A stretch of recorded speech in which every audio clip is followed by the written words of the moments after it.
આજે શહીદ દિવસ નિમિત્તે વડોદરા શહેર કોંગ્રેસ સમિતિ દ્વારા ન્યાય મંદિર ખાતે આવેલા શહીદ ભગતસિંહની પ્રતિમાને પુષ્પાંજલિ અર્પણ કરવામાં આવી હતી। કાર્યક્રમમાં શહેર કોંગ્રેસના અગ્રણીઓ, કાર્યકર્તાઓ અને સામાજિક સજ્જનો મોટી સંખ્યામાં ઉપસ્થિત રહ્યા હતા। શહીદ ભગતસિંહ, સુખદેવ અને રાજગુરુએ દેશની આઝાદી માટે પોતાનું બલિદાન આપ્યું હતું।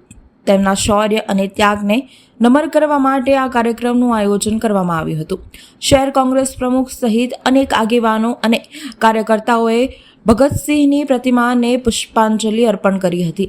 તેમના સાહસ અને દેશભક્તિને યાદ કર્યા હતા। કાર્યક્રમ દરમિયાન ઉપસ્થિત લોકોએ દેશના શહીદો માટે સન્માન અને કૃતજ્ઞતા વ્યક્ત કરી હતી।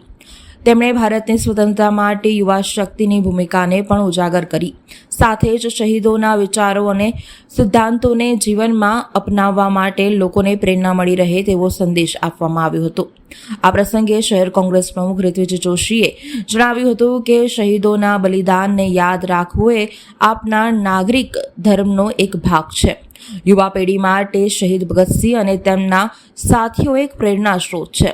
પુષ્પાંજલિના કાર્યક્રમમાં કોંગ્રેસના અગ્રણીઓ, કાઉન્સિલરો, કાર્યકરો, નગરજનો ઉપસ્થિત રહ્યા હતા।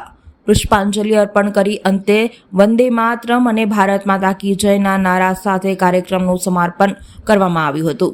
વીર શહીદ ભગતસિંહ, સુખદેવ, રાજગુરુ જ્યારે દેશમાં આપણે જે અત્યારે આઝાદીનો શ્વાસ લઈ રહ્યા છે અને યુવાન ક્રાંતિકારી નેતાઓ એ સમયે જ્યારે અંગ્રેજો સામે મહાત્મા ગાંધીએ આ દેશને આઝાદી અપાવવાની લડાઈ શરૂ કરી ત્યારે એમનાથી પ્રેરણા લઈને આ યુવાનો પણ આ આઝાદીની લડાઈમાં જોડાયા હતા અને અંગ્રેજો સામે એમને અંગ્રેજોની જેલમાં પણ રહ્યા અને ઝૂક્યા નહીં, નમ્યા નહીં, પણ દેશ માટે કુરબાન લીધી, ફાંસીના તખ્તા પર ચડી ગયા।